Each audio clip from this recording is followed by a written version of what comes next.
Set in the World War II era, specifically around the year 1941, when Japan was expanding its invasion into Thailand, the Thai authorities were enlisting their youth as soldiers to guard a province called Chumphon. Yet because they were young and still seeking their own paths, rather than strictly training in the camp or standing guard, most were more absorbed in mischief, even going so far as to spy on a friend during a private encounter with an adult service provider. Unfortunately, their mischief was discovered by their superior, who then punished them. Unlike the majority of these young recruits, a young man named Mek was fully dedicated to his country, rapidly achieving the rank of sergeant. He was also in a relationship with a nurse named Pen, who, in an awkward moment, revealed to him that she was expecting a child. As soon as Mek heard this, he wasted no time. Like a true gentleman, he proposed right away. However, their bliss came to an abrupt pause when a frantic fisherman arrived, warning everyone that Japanese troops were heading toward their village. Meanwhile, a Japanese scientist was secretly planning to test a biological weapon during this assault. He injected a trial virus known as Fumetsu A44, which could evolve humans into extremely aggressive beings with an intense craving for blood and flesh. In other words, he had been quietly creating a form of zombie. In Thailand, the local forces were frantically preparing, forcing even more young people to join the fight, among them Mek's younger brother, Mok. Just before Mok could flee the situation, he was caught by Mek. The reason Mok wanted to run away was simply that he didn't want to perish in combat. He had always longed for a peaceful life, together with his older brother and their mother. Their mother also tried to protect Mok from going to war. Evidently, their father had fallen on the battlefield, and she did not wish the same fate for her youngest son. Despite Mok initially hiding, Mek eventually convinced him to defend his country, and Mok reluctantly agreed. The nightmare of war then unfolded into something even worse, as the soldiers discovered that people had been infected by the zombie virus. Virtually all the Thai troops were wiped out, leaving only Mok.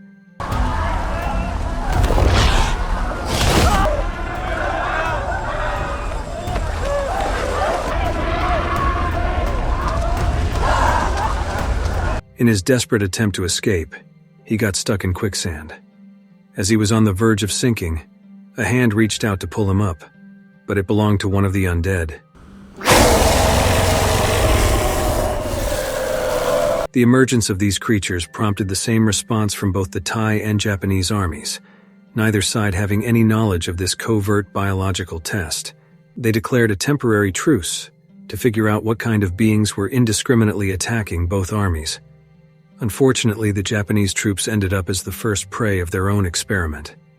On the Thai side, Mek was combing through an area strewn with grisly sights. Remnants of human and animal bodies scattered everywhere. By chance, he spotted a hole where a soldier was hiding, and a sudden attack nearly transpired. A zombie almost grabbed its intended target. While resisting, Mek inadvertently discovered that these creatures were vulnerable to fire. Through this experience, Mek gleaned essential knowledge about the zombies' weaknesses. Switching back to Mok, when he regained full awareness, he was surrounded by numerous zombies. By that point, Mok himself was infected. However, his condition differed from most others. For reasons unknown, he managed to retain his consciousness, enabling him to communicate clearly, still guided by emotion and conscience. Unlike many who might behave less sympathetically, Mok, in his altered state, retained compassion. Because of this unexpected clarity, the other zombies eventually began treating Mok as their leader.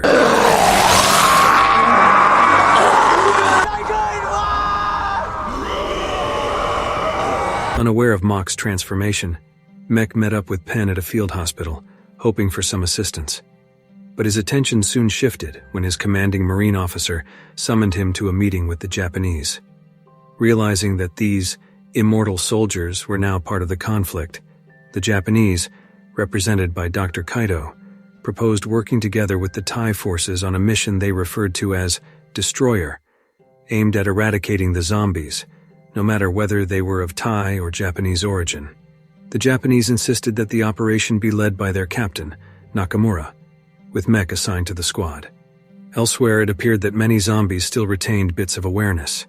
They interacted among themselves, while in Mok's presence, a Japanese soldier gradually lost his sanity. Suffering from delusions, the soldier imagined seeing the woman of his dreams. Captain Nakamura, for his part, demonstrated his boldness by deliberately cutting his own hand so that the smell of fresh blood would lure the zombies toward him.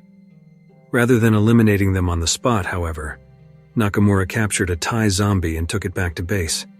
There, Nakamura conducted an examination, discovering that a faint human consciousness remained. Driven by morbid curiosity, he committed a harrowing act by executing the zombie's family right before its eyes. Outraged by this cruelty, Mech confronted him. Mech was incensed at the suffering inflicted on his people. After leaving the base, Mech returned home to console his mother. Although uncertain, he told her that Mach was still alive. Neither realized that Mach, in his altered form, was eavesdropping. Meanwhile, zombies had begun to emerge, and their presence was discovered by Pen, who witnessed the villagers being devoured by the ferocious undead. Soon, Pen rushed over to Mech's home and revealed what she had witnessed. Instantly, Mech armed his mother and hurried her away from the house. Not far from the village, an unsettling scene was unfolding. A mother and child discovered their family's patriarch in a changed state. This father was wrestling with his own feral impulses, fighting to remain coherent enough not to harm his wife and child. The combined Thai-Japanese patrol arrived, intending to capture the zombie father, but inadvertently ended up harming both the mother and the child. A chaotic three-way battle ensued. Right at that moment, Mech appeared, only to see that his younger brother was now drastically different. Though Mach still had enough consciousness to protect his brother from danger, Mech believed Mach was no longer truly his brother. Without hesitation, Mech fired a shot that sent Mach tumbling over the edge and plunging into a ravine below. But in a shocking twist, Mach turned and attacked Mech, infecting him and turning him into a zombie sergeant. Shifting focus back to the Japanese side, Dr. Kaito and his subordinates discovered the true nature of their failed experiment. Determined to limit the repercussions, Dr. Kaito ordered his people to evacuate the villagers and any remaining medical personnel.